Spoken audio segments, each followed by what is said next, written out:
this is an iHeart podcast. Guaranteed human. Introducing the all-new Mazda CX-5, featuring more connection. Hey Google, where's the nearest Pilates class? Safety that has your back. More discovery on the scenic routes. More passion in the details. And more control in changing weather. The all-new Mazda CX-5. More to move every side of you. See it in 5 films at MazdaUSA.com/5sides. Google is a trademark of Google LLC. Sequences shortened and simulated. In Orlando, meetings reach another level thanks to a growing list of award-winning restaurants, a world-class convention center, a great hotel community, easy access through the airport, and of course, the weather. Andrew Moyes, VP of Fan Expo HQ, had this to say about Orlando. Luxury hotels, Michelin restaurants, easy access through the airport, all those key things feed into the proper executive experience. And while you may know Orlando for its attractions, industries like healthcare, aerospace, and advanced manufacturing make it a hub for cutting-edge businesses. And that's what makes Orlando unbelievably real. Learn more at orlandoforbusiness.com. Hey everybody, it's Josh and Chuck, your friends, and we are here to tell you about our upcoming book that's coming out this fall, the first ever Stuff You Should Know book, Chuck. That's right. What's the cool, super cool title we came up with? It's Stuff You Should Know, an incomplete compendium of mostly interesting things. That's right. And it's coming along so great. We're super excited, you guys. The illustrations are amazing, and just the look of the book, it's exactly what we hoped it would be, and we cannot wait for you to get your hands on it. Yes, we can. And you don't have to wait, actually. Well, you do have to wait, but you don't have to wait to order. You can go pre-order the book right now, everywhere you get books, and you will eventually get a special gift for pre-ordering, which we're working on right now. That's right. So check it out soon, coming this fall. Welcome to Stuff You Should Know, a production of iHeartRadio's How Stuff Works.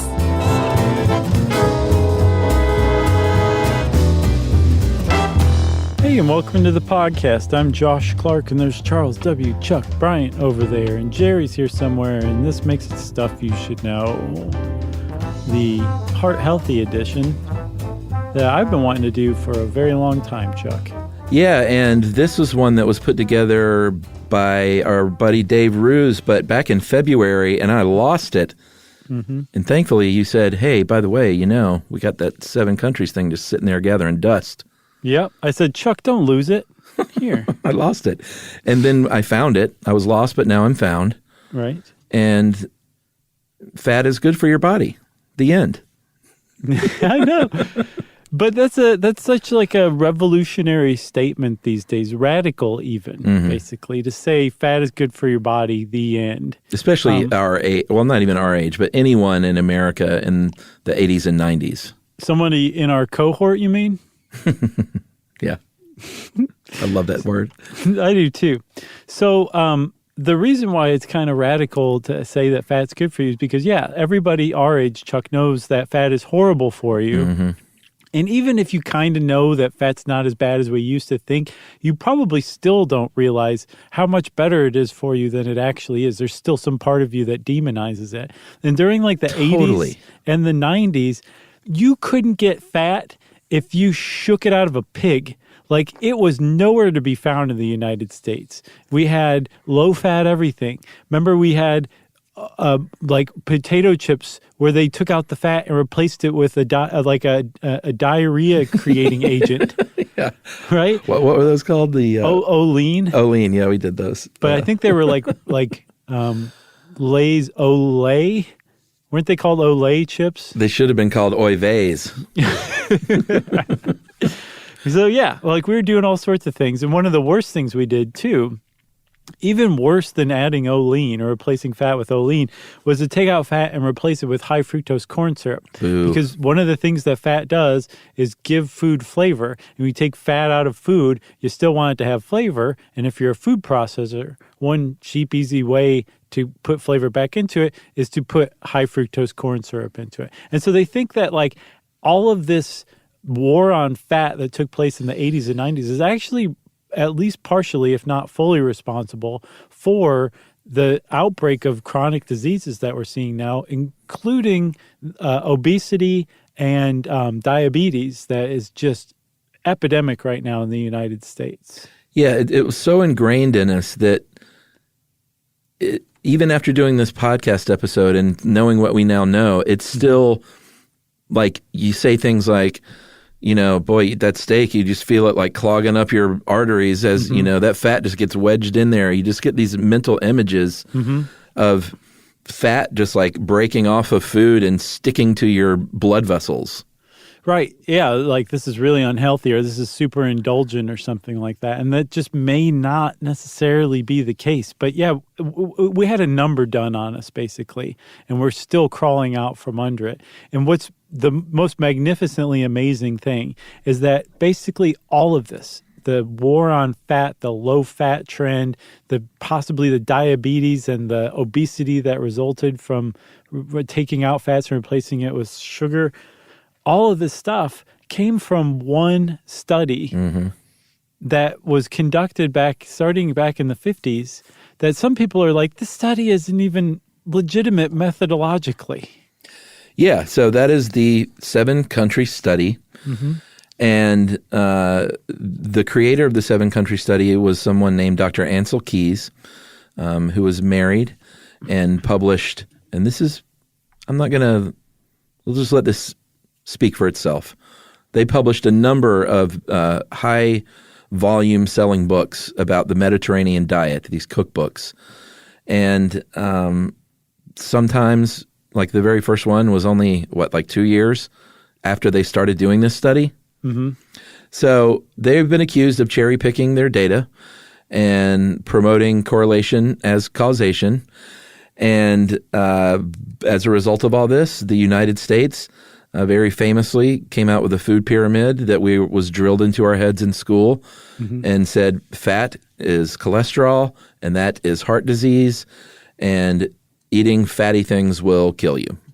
Yes, like ipso facto. The problem is that it was all based, those recommendations, that food pyramid was all based on the study and not any kind of like clinical data. It was just basically a study that was set up and designed to support a hypothesis, not really test a hypothesis so much as support this hypothesis by Dr. Ansel Keys that saturated fats rose cholesterol levels in your blood, and that increased cholesterol levels in your blood would kill you through heart disease. And so Dr. Keys has been very much demonized over the years as people have figured out, like, no, fats aren't bad for you, and actually you need them.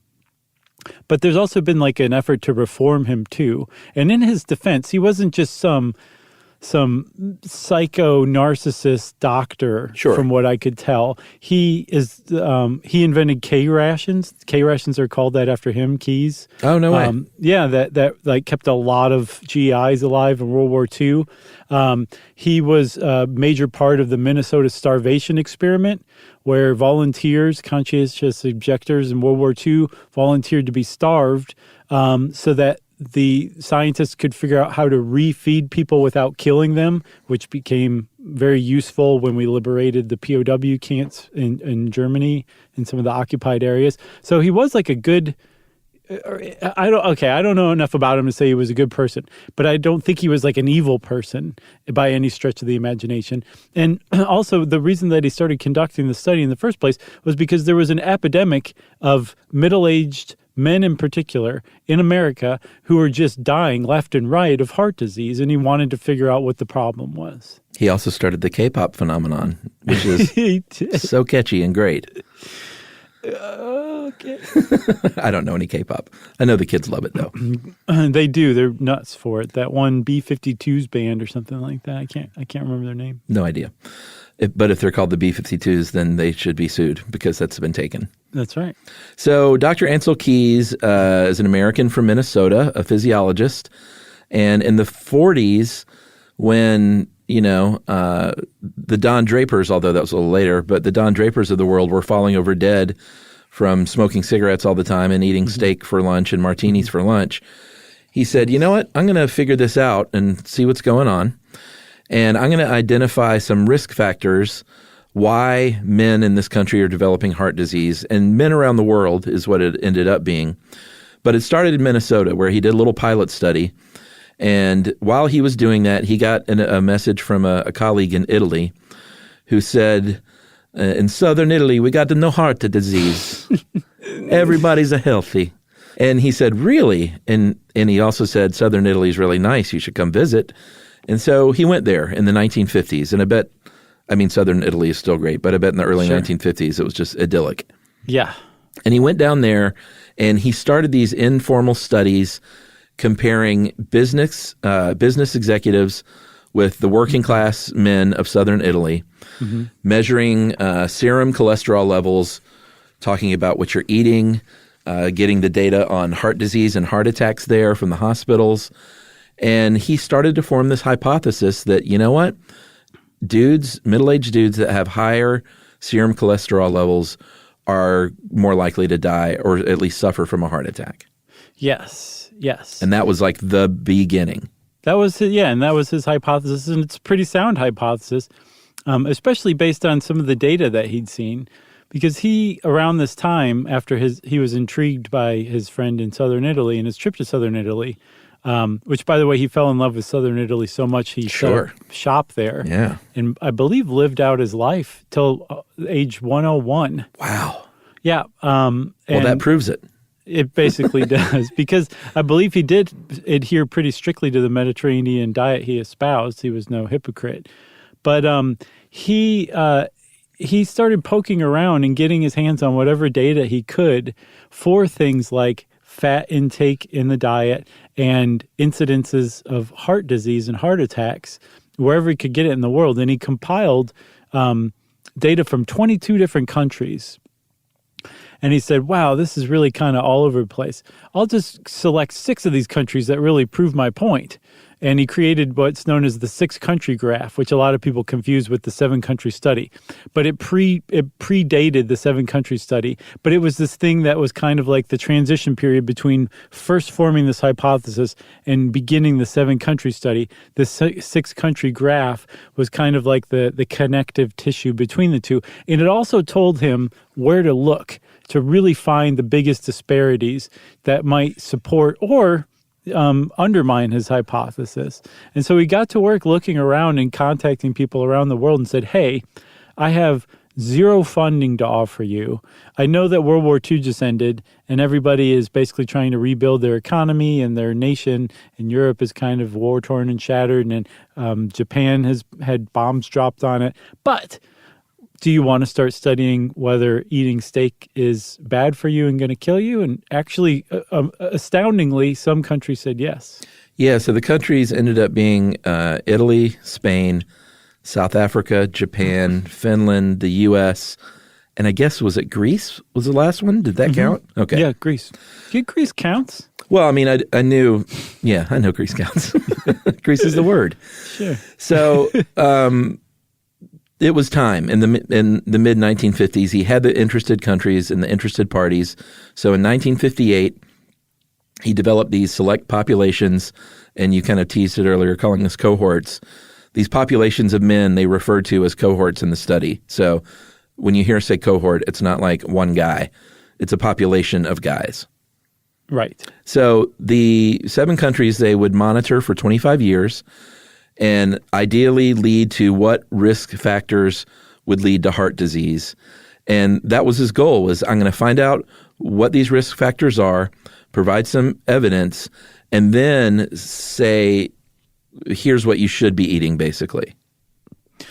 Yes. So that's exactly what he did. Like you said, within 2 years of starting this study, which was supposed to last 25, and actually did last 25, and some of the people who were the original participants were studied for more than 40 years. But within 2 years, he turned around and published that cookbook. That's how certain he was of his hypothesis being correct. Yeah, and we don't want to poo-poo the Mediterranean diet. No. I think the idea, I'm sure the Mediterranean diet it can be quite healthy, The idea, though, is you shouldn't just be like, I'm going to eat low fat, because that's what happened in America. Is everyone didn't say, hey, we'll just eat Mediterranean. They said, we'll just eat junk food full of sugar and high fructose corn syrup. But doesn't have fat in it. And that was the other thing, too, is he is very frequently unfairly accused of demonizing fat. He didn't do that. He said you need to be eating olive oil by the gallon full. Just inject it daily, basically. He didn't say that. It's kind of paraphrasing. Sure. But he didn't leave out things like fats from fish or from olive oil. It was saturated fat in particular that he was convinced was the culprit for heart disease and deaths from heart disease. Right. And eat a lot of grains, eat a lot of pasta, eat a lot of fruit, eat a lot of bread. A lot of vegetables. Sure. Vegetables are good for you. Yeah. That's true, right? Yeah, and also I think one of the other things that was so radical about the Mediterranean diet, like even now you're like, oh, that sounds kind of exotic. This is the 50s that this guy first introduced the Mediterranean diet. But one of the other things that was radical about it, and I should say I didn't give credit to his wife Margaret, who co-wrote the first book with him, at least the first one, if not more. Yeah. They wrote it together. But the thing that was radical about it was that he said, hey, those fruits and vegetables and all that, make those the main. Like, make the meat your side dish. Like, flip it over, and you're going to, like, live a lot longer than you are just by eating a big steak and some creamed spinach on the side. Hey, I got no problem with it, man. There is definitely a case to be made about eating what you like and living shorter. It's tough to argue with in some cases. Hey, what do we do when we occasionally on the road we'll go to a steakhouse together? We split a cream spinach every time. Sure. I mean, how can you go to a steakhouse and not eat cream spinach? It's the best. It makes you strong, right? Bye-bye. Yeah. My forearms just are freakishly bulging. Should we take a break? Yes. All right, go work out those forearms, and we'll talk about the cohorts right after this.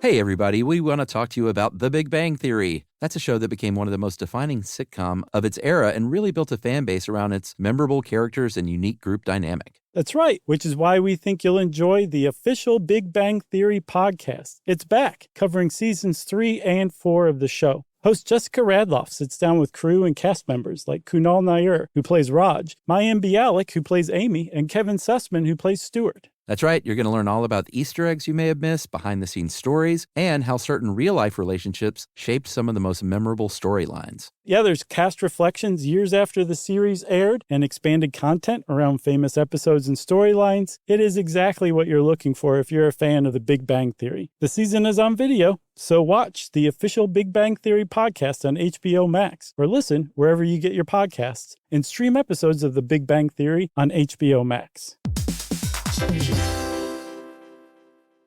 The springtime thaw is finally here. Flowers are blooming, days are longer. We're saying yes to more plans and finally getting outside, running, walking, just moving again. It's the perfect time to upgrade your everyday go-tos with Bombas. Take Bombas sport socks. They're super comfortable and designed with sport-specific tech for running, cycling, yoga, hiking, you name it. I use them to run in, and I can tell you they work beautifully. So head over to bombas.com and use code SYSK for 20% off your first purchase. That's BOMBAS.com, code SYSK at checkout. If you want to know, then you're in luck. Just listen up to Josh and Chuck. Stuff you should know. Okay, so we're going to say it again. Cohorts. It's a study population that bears some sort of similarity to one another. Sort of. There were 16 in the 7-country study, and all 16 cohorts totaled 12,763 participants. So it's a pretty good study. 16 different groups of people, more than 12,000 total in 7 different countries. It's fairly impressive and ambitious study for the time, for sure. It was, and I think there were at least 2 in every country except for the U.S., which had 1 cohort. And he never said, we have to be fair, he never said, you know what, this represents all men. in these countries and sort of all men around the world. They never pretended like that was the case, but they had to start somewhere. And we're not poo-pooing the whole study. Like it was very robust.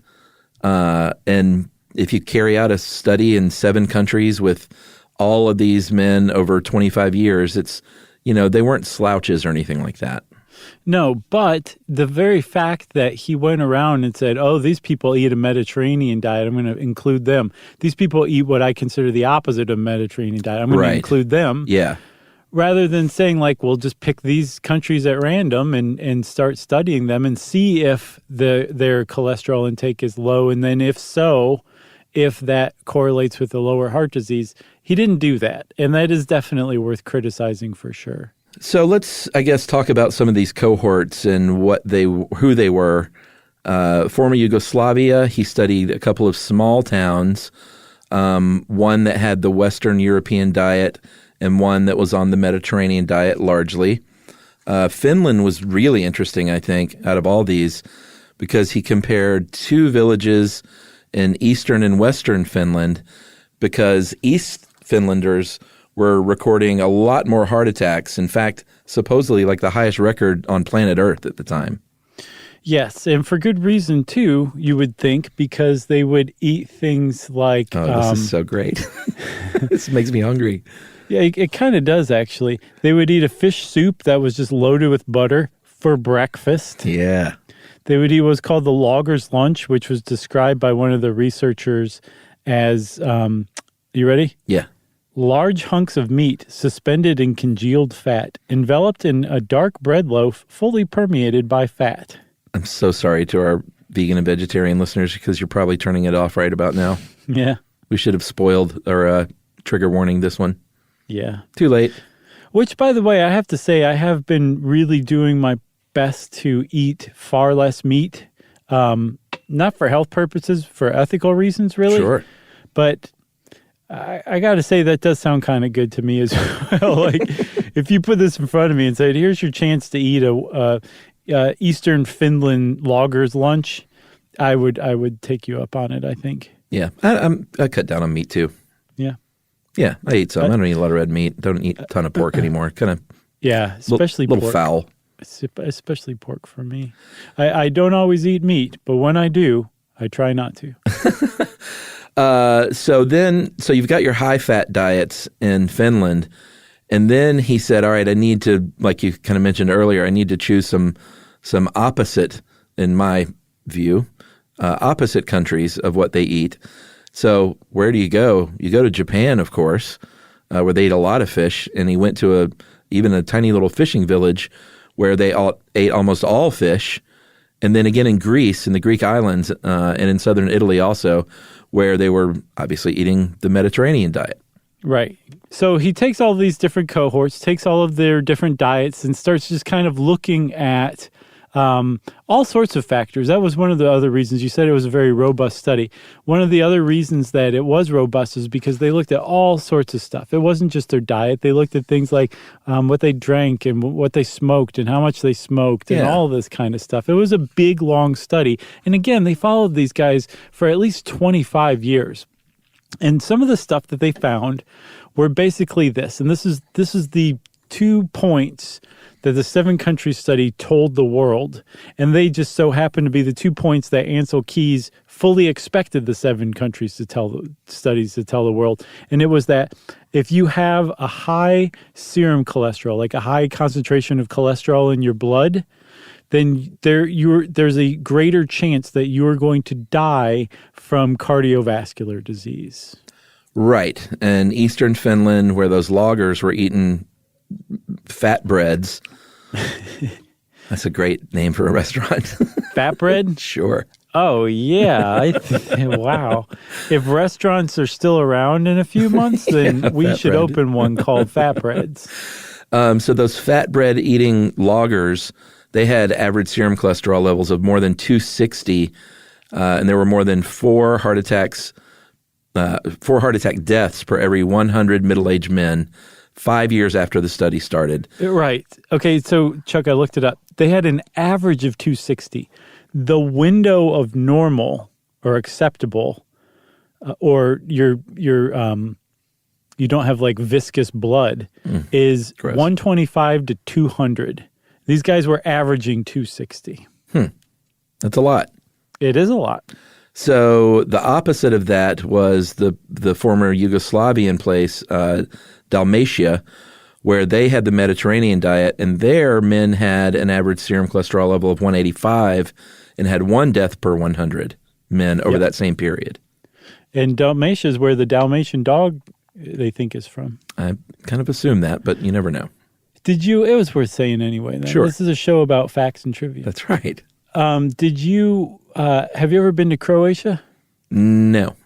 It is spectacular, man. I'm sure. It's on the Adriatic, and it is incredibly gorgeous. Yumi and I went on a cruise once that went through there, and it is. I've just wanted to go back ever since. Was it one of those river cruises?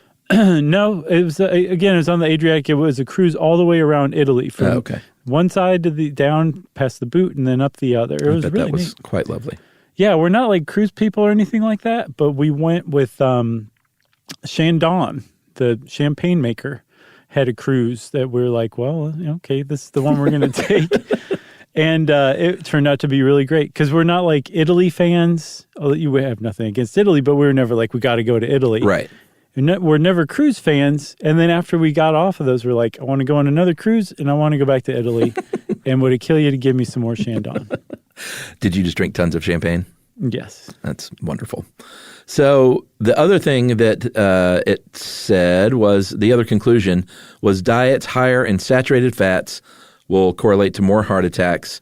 And the data did show a big correlation between saturated fat in the regular traditional diet and the heart attacks.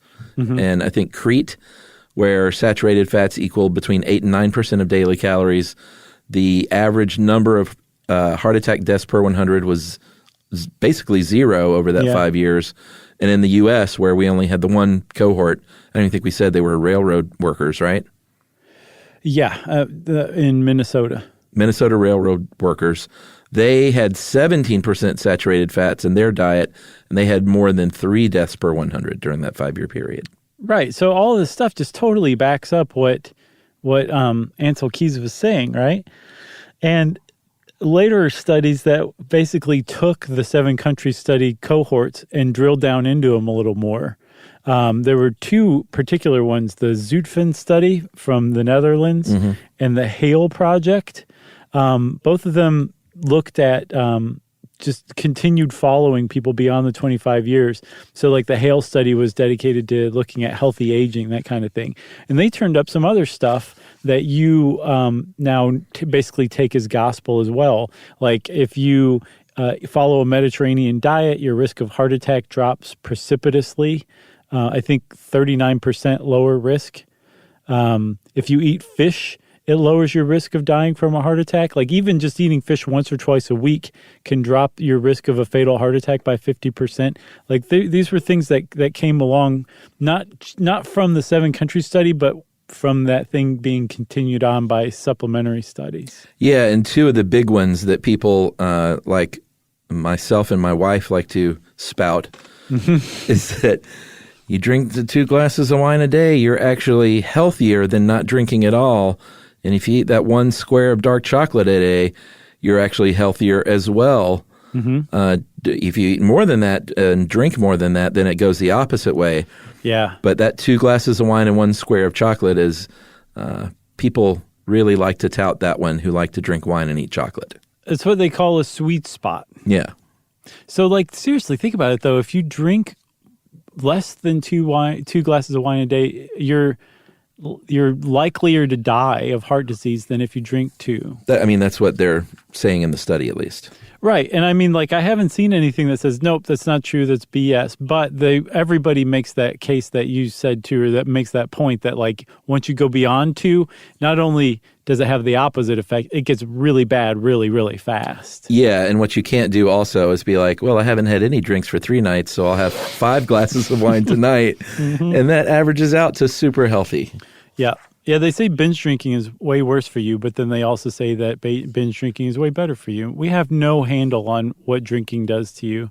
I just know that drinking makes me feel like ASS the next day. Yeah. I mean, the older you get, you definitely have to pick and choose.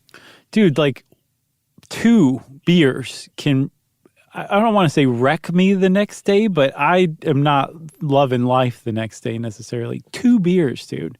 Yeah, my whole deal is sleep. Like, I haven't had anything to drink for 4 nights, and that was after a pretty big couple of nights in a row for various reasons. And I sleep so much better. I wake up feeling so much better. I mean, it's irrefutable.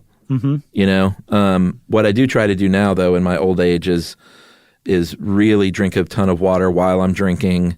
Oh, that's smart. Yeah. And I now take these, I don't know if I should buzz market the brand, but I take a little supplement. Advil. That is, you know, it's basically like a super vitamin that supposedly will help curb a hangover. And like, have you noticed that it actually has an effect? And if it does have an effect, do you think it's just power of suggestion, or does it really work? No, I think so, but it's not gobbledygook. I mean, it's B12 and like things that we know can probably help with a hangover. Yeah. Yeah. Have you ever gotten a B12 shot? I haven't. Oh, man. A lot of times they miss, or it doesn't work, or it's watered down or something like that. It's really hard to get a good B12 shot. But really? When it works, brother, you can tell a difference and you feel like $1,000,000. Really? You're not high, but you're like high on life kind of high. But you're not high. I guess actually it's a really fair way to put it, to tell you the truth. How long does that last? Like basically all day. You just feel great. You want to talk to strangers. You're like totally large and in charge. You're getting stuff done. You never feel overwhelmed. Like you're like you have a sense of humor. It just takes like all the best parts of your personality and like bulks them up. Not in any kind of speedy, manic way, but you just feel like you're running on all cylinders, and you just wish to God that like you were always like that. But and that's what you get. God hates you, so that's why you're not. That's why you, or that's what you get at one of those hangover next day places, right? Like an IV and a B12 shot. Yeah. Or you could go to like a medical clinic or a med spa or something like that, and they usually have it. Some chiropractors have them. I have to do that. Yeah, I think you have to have some sort of medical degree to inject it or whatever. But I've always kind of been on the hunt to have B12 prescribed to me so I can inject it myself. Oh, yeah, sure. So I guess if there's any doctor listeners or stuff you should know out there, hit me up because I need a prescription of B12, please. Oh, man. Where were we? I think we're about to take a break. Yeah, let's take a break and we'll talk a little bit about the criticisms right after this.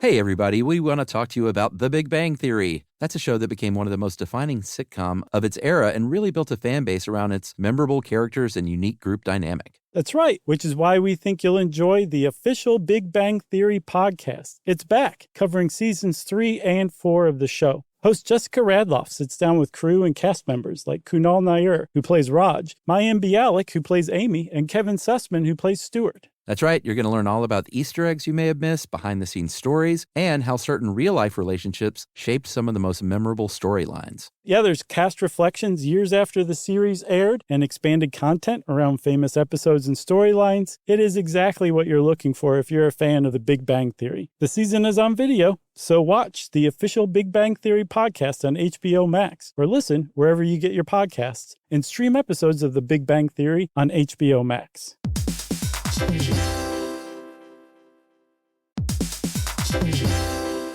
So you're considering getting a home security system, but you want something that fits your space. Well, with ADT Blue, it's easy to customize a system that's right for you and set it up yourself. Just pick the kit and monitoring plan that makes sense for your home. Yeah, well, let's say you're worried about package theft right off your front porch. The ADT Plus app can walk you through setting up a new doorbell camera kit. Once it's installed, ADT Pros can help you keep tabs on it 24/7, or you can manage it yourself from the ADT Plus app. That's right. There are no long-term contracts, so you can change your monitoring plan whenever you want. The flexibility doesn't end there either. You can add to your system as you need with things like extra cameras or motion sensors. Some life decisions are hard, but thanks to ADT Blue, you can get DIY trusted ADT home security in a snap. Head to ADT.com/BLU to build your system today. And to find out more about home protection, check out a new episode of Grown Up Stuff with security expert Joe Mazza, out now on the iHeartRadio app, Apple Podcasts, or wherever you get your podcasts.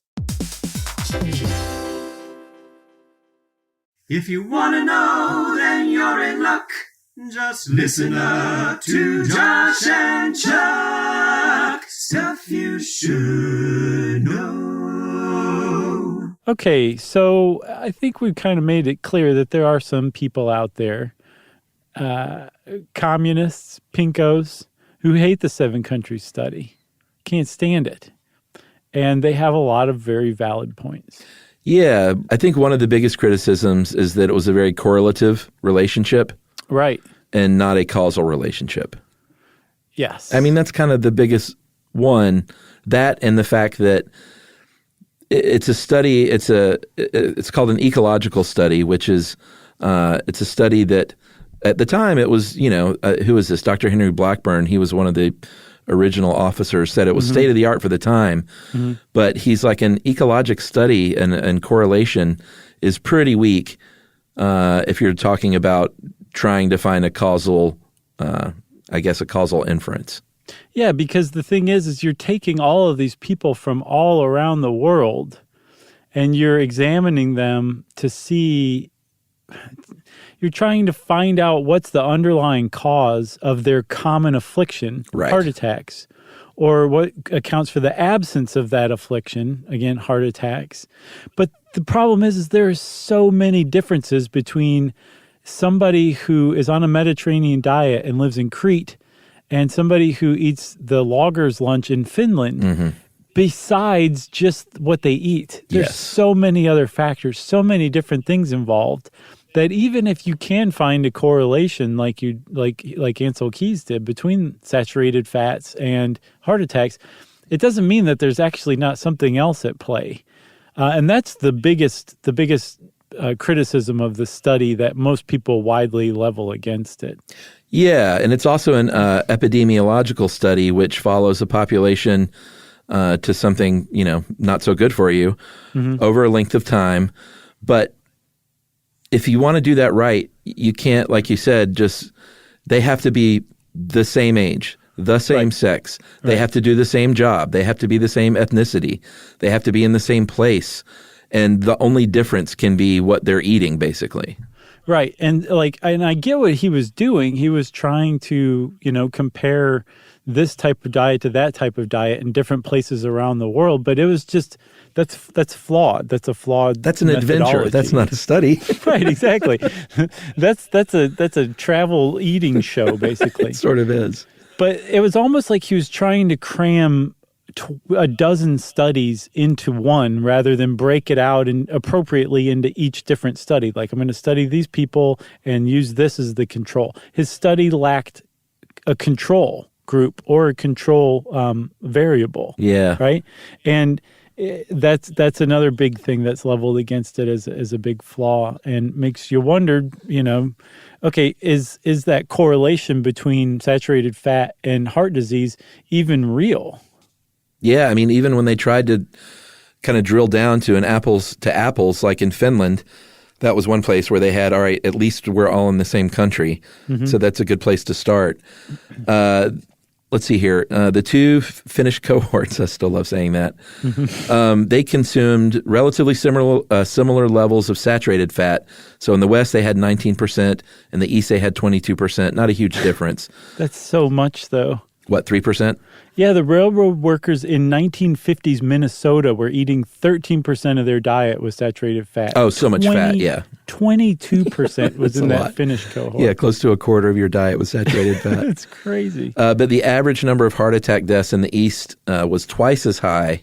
Weird. Versus, I think, 4 deaths per 100 men versus 2 in the West. Yeah.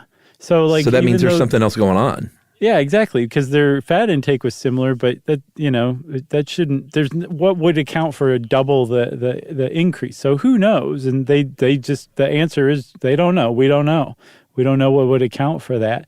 And there's there's a lot of other people who've looked at this and said, okay, there's still like a lot to be said of this data. There's a lot you can extract from it.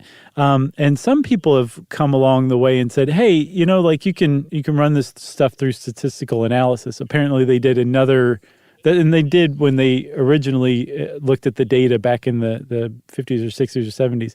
And they did it again for the 25th anniversary of this study.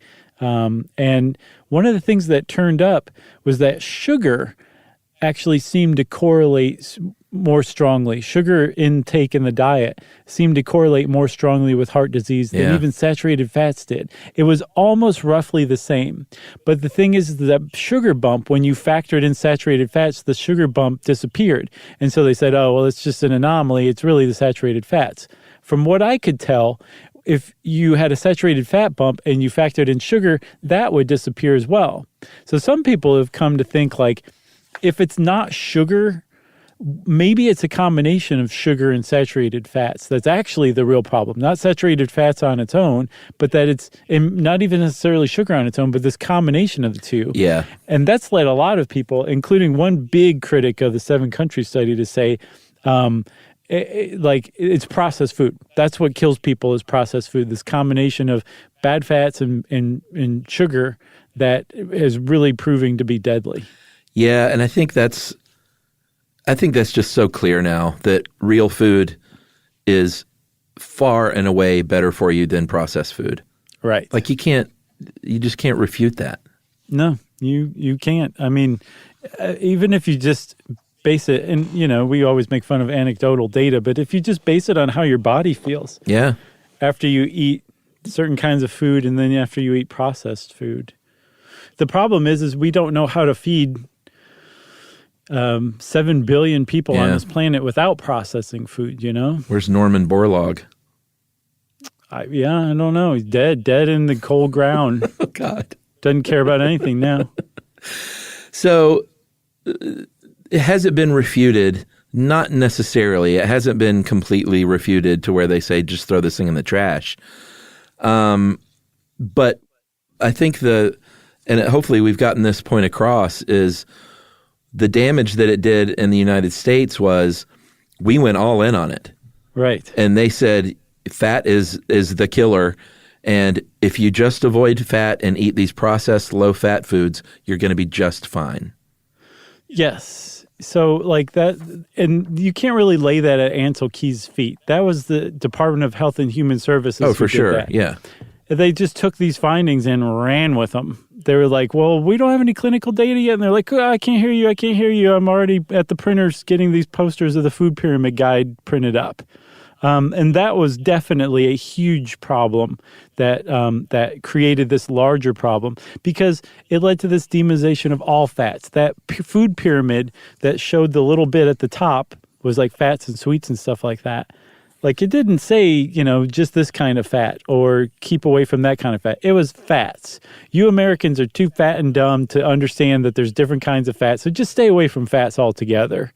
And that's really what led to this, because there are plenty of fats that are actually good for your heart, like things like fats found in fish, fats found in olive oil. Avocados.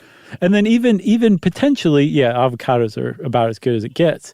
And then potentially, Chuck, they're like the kinds of saturated fat that people tend to associate, like with a steak, as being bad for you. That's not necessarily true either. And again, it seems to be, like we talked about in the peanut butter episode, those chemically processed or industrially processed fats that change things, that make peanut butter shelf stable and way more delicious. Like, those are the fats that are actually really bad for you. Those are the ones that you should avoid or eat in moderation. And that kind of nuance is needed to actually have a healthy diet, because we learned from this experiment that you can't just cut fats out altogether. We need a lot of those fats to survive and be healthy. Yeah, and the evidence as far as, because you would think, this started in the 1980s in America, so surely we all got a lot healthier, right? Because of the food pyramid and all the low-fat food. Yeah. We cut fat any way you can slice it. We cut fat over 2 decades plus. People still, think fat is the demon in a lot of circles. Mm-hmm. And America is as sick as we've ever been. Type 2 diabetes has increased Oh, man, this is crazy. 166% from 1980 to 2012. I don't know about 2012 till now. I would guess more of the same. Yeah, I doubt if it reversed course. Yeah. We have beaten down heart disease some, but we've also stopped smoking a lot more, and we've got better emergency room care and better drugs like statins and stuff like that. Right. But it's still, cardiovascular disease still kills people more than anything else in the U.S. Yeah, despite those advances in medical treatment, it's still killing people more than anything else. And like even exercising hasn't helped. Like we exercise basically more than ever. Yeah. But still a third of the country is obese. A third of the United States is obese.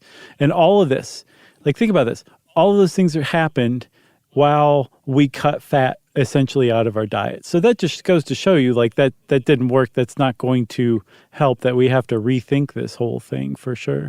Yeah, and again, we're not poo-pooing the Mediterranean diet. There's also the flip side to this stuff with keto, the Atkins diet, paleo, stuff like that.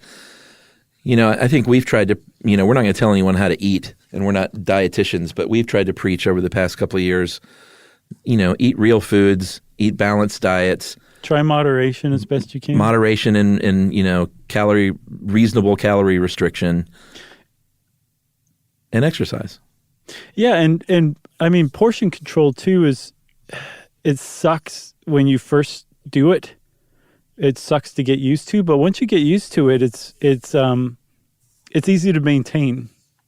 It is. It's also easy to go back on when you're like, I'm going to eat this whole box of Hamburger Helper tonight. I know, but how does that make you feel?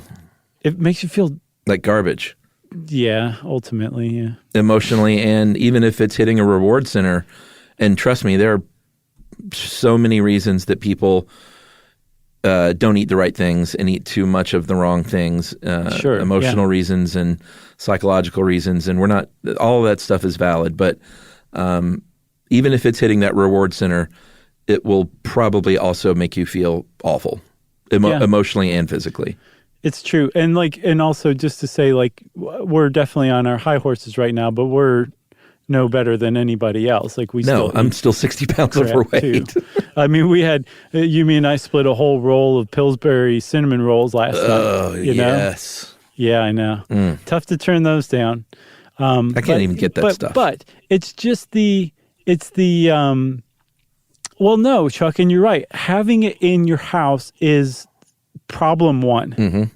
Not having it in your house actually is helpful. It's crazy. It's weird, but it actually works. Especially during a quarantine when you can't just pop up, or you don't feel like you should pop up to the store and get that Ben & Jerry's. Right, exactly. Like, yeah, for sure. Because then you pace around your kitchen till it's time to go to bed. Mm-hmm. But you didn't eat anything. Get that. Oh, you know what I tried the other night? What? That peanut butter and whipped cream. Oh, what'd you think? It was delicious. I'm sorry, I still haven't eaten a peanut butter and mayo sandwich yet. No, it's really good. Emily she makes good homemade whipped cream, and it was. Oh yeah, it was delish. Yeah, it's hard to turn down. Now I want some. But have a little bit of that one night, then I won't have any for a little while. Yeah, and even I think what I was going to say earlier is walking around with this information is good and helpful. And like you're never going to always adhere to it. Mm-hmm. Probably wouldn't be that fun of a life to always adhere to it. But just knowing it and kind of using it as like a general compass or guide will make you healthier and will make you feel better. And maybe at some point along the line, if you already have this info, you're going to get a kick in the pants by something. You're going to hit like a period of growth. And that might be part of it. You might lose some weight. You might get over a chronic disease. You might all sorts of things might happen because you know what to eat or how to start thinking about your food. It's just good to keep in your back pocket at least. It is, and in the end, it doesn't matter anyway because it all has to do with the health of your grandfather. Right. Yeah. Hey, one other thing I want to say is that critic Dr. Zoe Harcombe, mm-hmm. she pointed out that actually the strongest correlation that the 7 countries study turned up was the latitude of where the person lived. Yeah, sunshine, right? Yeah, and which is really strange until she points out, and I'm not sure how much she was pointing this out to basically undermine the 7-country study. Partially that. But it does make sense in a way, too. She's saying, well, we synthesize vitamin D in our skin from cholesterol in the skin when it's exposed to sunshine. And vitamin D has a lot of protective qualities for the immune system, so maybe that has to do with it. Yeah, I'm glad you pointed that out. Yeah. Well, that's it for nutrition. We'll probably never talk about it again. That's not true at all. And since I said that, it's time for listener mail. All right, I'm going to call this jackhammers. Why did you do that? I don't know. Why not? People asked on Twitter, they were like, why? I thought you guys hated this. And I said, yeah, I think Chuck's got some weird self-loathing going on. I was trolling. And I just got caught up unfairly. Yeah, so we have often and long made fun of our Jackhammers episode, and I re-released it as a Stuff You Should Know Select just to be cheeky. And this is about that, because Chris from Massachusetts really appreciated it. Mm-hmm. Hey guys, just finished listening to Stuff You Should Know Select on Jackhammers, and I know you call it the most boring, worst one, but I actually enjoyed it. I'm a mechanical engineer, and in college took a class on vibrations, which led to conducting research on the noise that a jackhammer makes. We did that show for this guy. The noise or the ring that you hear when a jackhammer strikes is the resonant frequency of the jackhammer moil point after being struck by the inner pile driver. I don't think we said any of that stuff.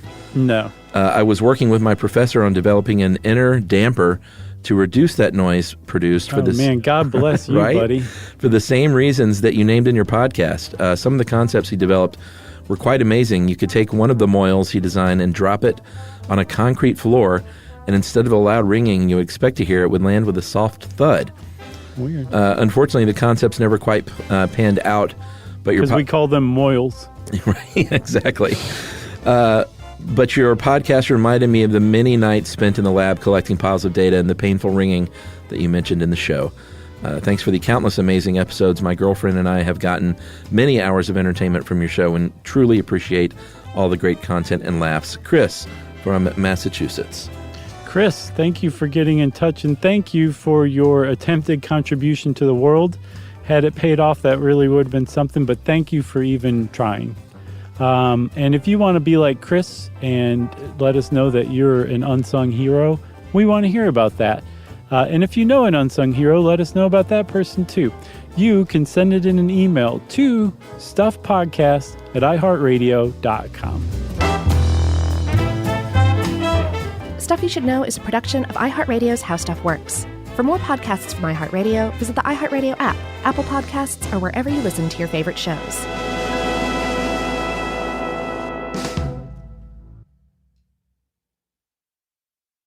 Mom, can I have Lingo Kids? Dad, Lingo Kids, please! When did we become the Lingo Kids house? No idea. Last week it was dinosaurs. This week it's... Lingo Kids! Why Lingo Kids? Because it's the best thing ever. We can play games with astronauts, wild animals, and superheroes. With more than 4,000 interactive games, songs, and shows, Lingo Kids is the #1 entertainment platform for young kids. So, no dinosaurs? And dinosaurs! Lingo Kids! Everything kids love. Download it for free. You know, you could be adored by everyone and still completely ignored by your cat. Trust me, I know. But if you feed your cat Sheba, you can go from being ignored to truly adored in 12 days guaranteed or your money back. Sheba has a full menu of products, appetizers, entrees, treats, even a kitten's menu. It's so cute, so Sheba has a product for even the pickiest eater. Like Sheba Puree, it's made with bone broth, they are chef-inspired flavors, it's got a smooth and creamy texture that cats love, and contains no corn, wheat, soy, or artificial flavors. It's food that your cat's gonna love. To learn more, check out Sheba.com. That's SHEBA.com. This is an iHeart podcast. Guaranteed human.